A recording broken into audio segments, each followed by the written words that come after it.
Welcome in and welcome back, ladies and gentlemen, to some more Nightreign.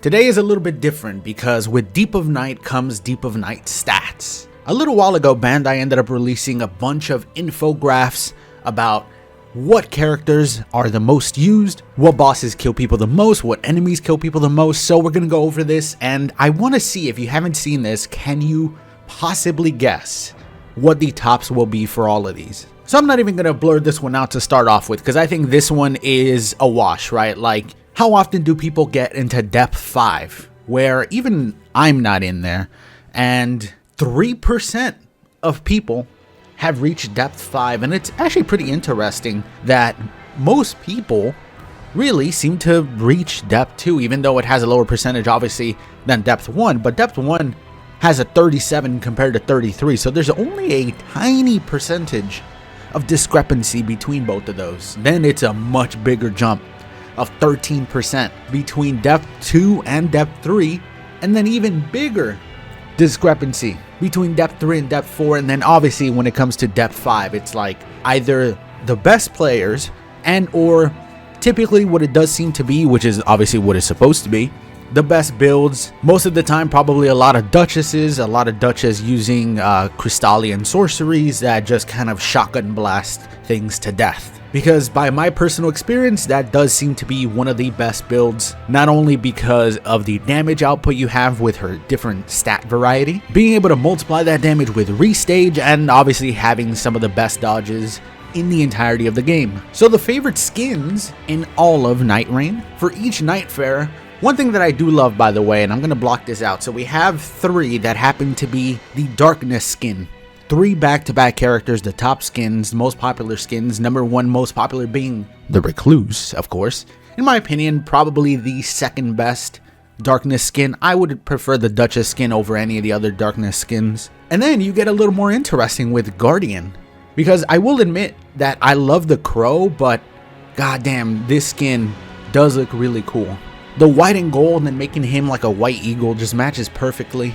Then you have the first 2 appearances of other Souls game skins, with Wilder's Abyss Watcher being quite literally the most popular in the whole game. Which, listen, I'm still happy that our boy's getting love in 2025. Hell, we just saw him in the DLC, so he's definitely getting the most love out of all the older Souls bosses. Iron Eye has the Cell Sword skin, which I will admit is probably my favorite out of the Iron Eye skins that you get from previous Souls games. The Revenant Darkness skin, and the one that I'm saddened about the most, to be honest, Raider.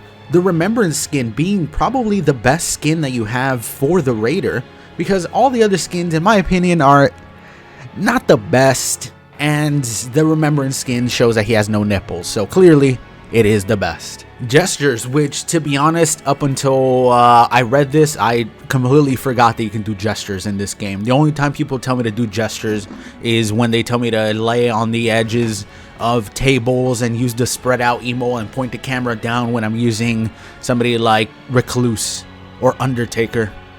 God, you people are perverts. I'm actually kind of curious, do people play a lot with like random people online? How often do you guys emote? Let me know. And now we have what's probably going to be the most interesting stat, the 8 most deadly field bosses.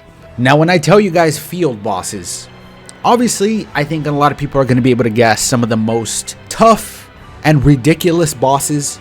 So of course, let's start off with the tippity top that most people would assume, right? Bell-bearing Hunter. Let's just go ahead and reveal number 1, right? Nope, number 4. So if he's number 4, what the hell are the top 3 going to be? First, let's start off with another one that I thought was pretty funny. Directly behind the Bell-bearing Hunter, probably because sometimes they go hand in hand, the Pot Trolls. For the Pot Trolls to make number 5 above who you're about to see is number 6, and I do have my reasoning for why I think that is, by the way. For the Pot Trolls to make number 5, do you know how much of a troll they truly have to be? Listen, there's a reason that there's so many edits of them with a shirt with Curry's number on it. But for them to straight up beat out number 6 and number 7, which I would put as both equally as deadly, to even the Bell-bearing Hunter, Blackblade Kindred at number 6 and Deathrite Bird at number 7. Now we're getting into the meat and potatoes, right? If these guys are 6 and 7, I'd assume a lot of people would have thought these guys were going to be top 3. Black Blade, Deathrite Bird, and Bellbearing Hunter at top 3. But first, Ulcerated Tree Spirit at number 8. You know, Wormy, he gets the nod. People kind of underestimate him sometimes, especially with the big explosion that can one-shot almost any character. I can see why he's up there. But at number 3, we have the Erdtree Avatar. That's a very surprising one, but he does, honestly, I underestimate him quite a bit. The amount of times that he's killed me with like a stomp and then just straight up one-shot me, especially when I'm using somebody like Duchess, because I'm like, it's an Erdtree Avatar, we should be fine. And then all of a sudden he does one stomp that obliterates me. I can see why he's up there. At number 2, surprising, but not really surprising, the Draconic Tree Sentinel. Draconic Tree Sentinel not only does insane damage, but when you realize he does insane damage and you try to run away, he straight up has a red lightning bolt that can target you from very, very far away and just straight up one-shot you depending on the character you're playing. The amount of times that I've been running away from him because I made the wrong choice and then got a one-shot, I could probably, count them on one hand, but it's still like 4 or 5. And at number 1, the deadliest field boss in all of Nightreign may come as a surprise, but it is the Royal Carrion Knight, Loretta. And I do think there is a reasoning for this. So, Loretta, to me, is not very threatening. At least she wasn't until I fought her a couple times in Nightreign. She seems like the boss where you're like, oh, it's a Loretta, we can handle this. Go up to her, and then she has a ridiculous amount of HP. Sometimes spawns very close to where you start off your matches in Nightreign.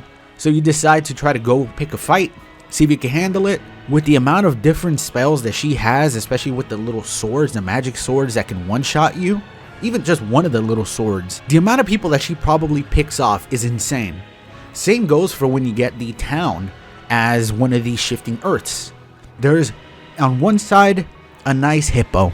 Nice, easy hippo to kill, probably takes 25 seconds to kill with a solid team of 3, solid team of 2. Hell, even solo sometimes if your build is good enough. And on the other side, you have a deadly Loretta that happens to be the deadliest field boss.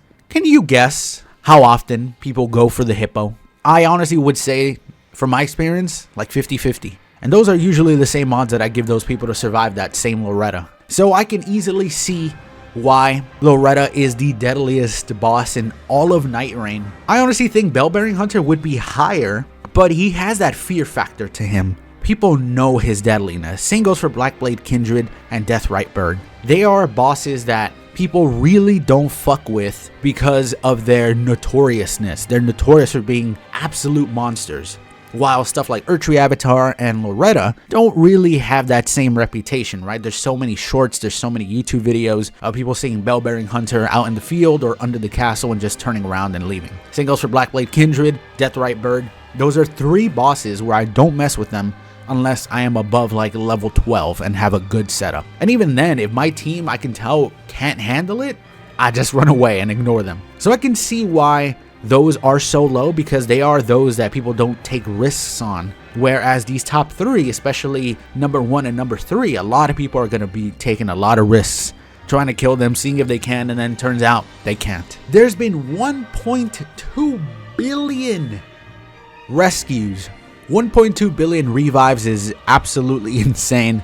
I guess it goes to show how easy it is to go down in this game, which I will say, out of all the games, this is the one that out of nowhere you can just die so easily. But it's pretty cool to see some of these stats. I really was so focused on, so concentrated and so curious as to how many deaths each of these achieved. I kind of wish they would have shown that, but would that be too in-depth? I'd imagine maybe they don't even have those stats of how many kills Loretta has gotten, how many people Bellbearing Hunter has killed. But god damn it, it would have been hilarious to see. Anyways, those are it. Those are the stats we got. Those are the 8 deadliest bosses in all of Nightreign. At least when it comes to field bosses, of course. It's different if you add some of the different night bosses. And I just thought it was such a fun, interesting list. It's cool that they released little stats like this. And I'm sure we'll get more soon, more updated ones. But anyways, thank you all so much for watching. If you made it this far, a like is very much appreciated. And let me know what your deadliest boss would have been if you could put one at number 1. Because if we're talking about the ones that have killed me the most, honestly, I probably would put something like Draconic Tree Sentinel at number 1. Out of all the ones that have killed me the most, I feel like that son of a bitch is the one I almost always underestimate, where I'm like, I could handle this, and then I die.